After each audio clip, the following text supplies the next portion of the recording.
Assalamualaikum warahmatullahi wabarakatuh. Kita lanjut ya. Memilih alat lukis atau gambar. Banyak alat lukis atau gambar yang dijual di toko, dari yang paling murah hingga yang paling mahal.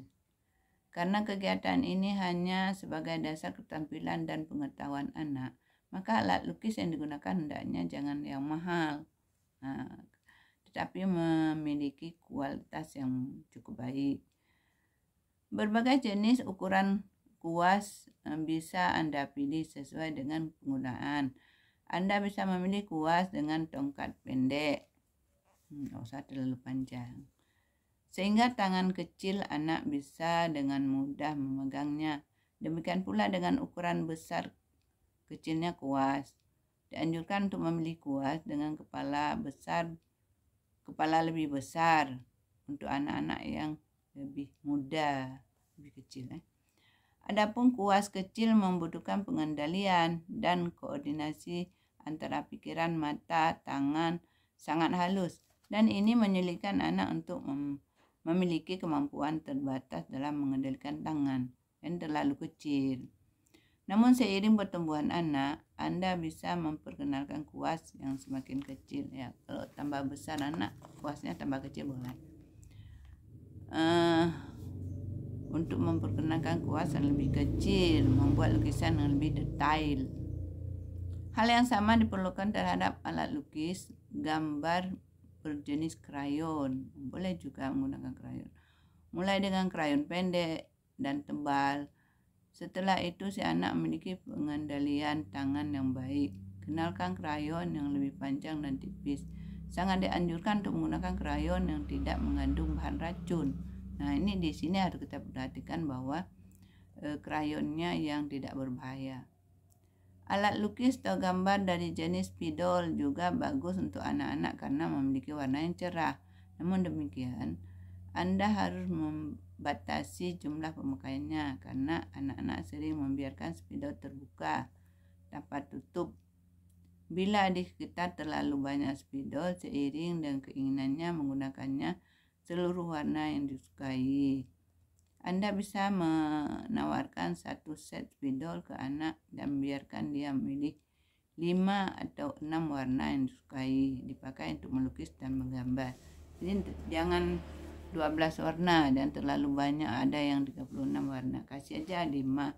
Jadi dia memilih sendiri warna yang dia sukai. Dan beri pengetahuan pada anak bila spidol sudah selesai digunakan harus ditutup kembali agar tidak kering. Pasti noda spidol tersebut dapat hilang waktu dicuci. Bila ternyata warna-warna tertentu tidak hilang setelah cuci, jangan dipakai lagi. Manfaatnya bagi anak apa?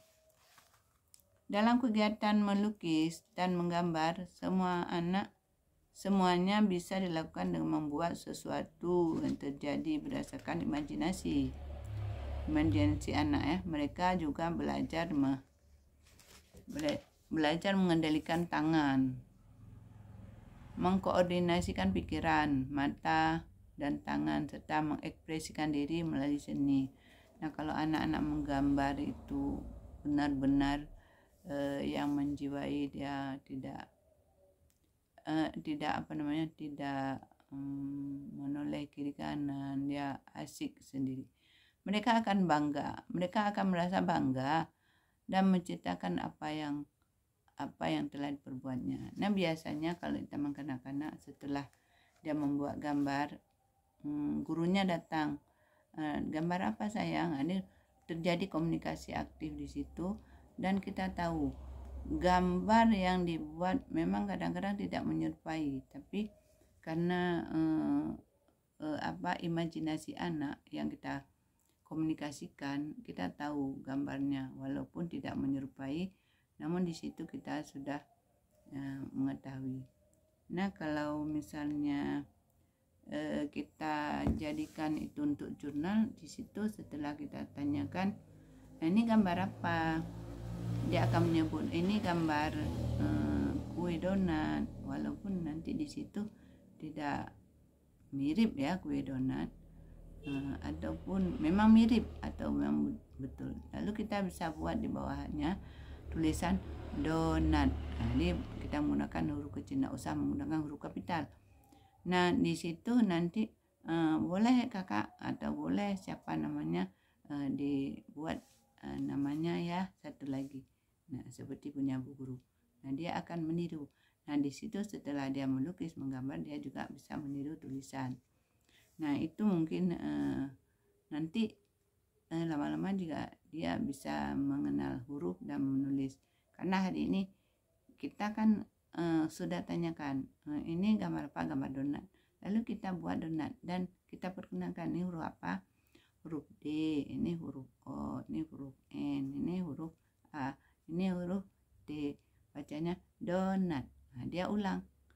Nanti dia sambil menulis dia ulang sendiri. Nah, begitu biasanya. Mungkin sekian saja ya dulu. Assalamualaikum warahmatullahi wabarakatuh.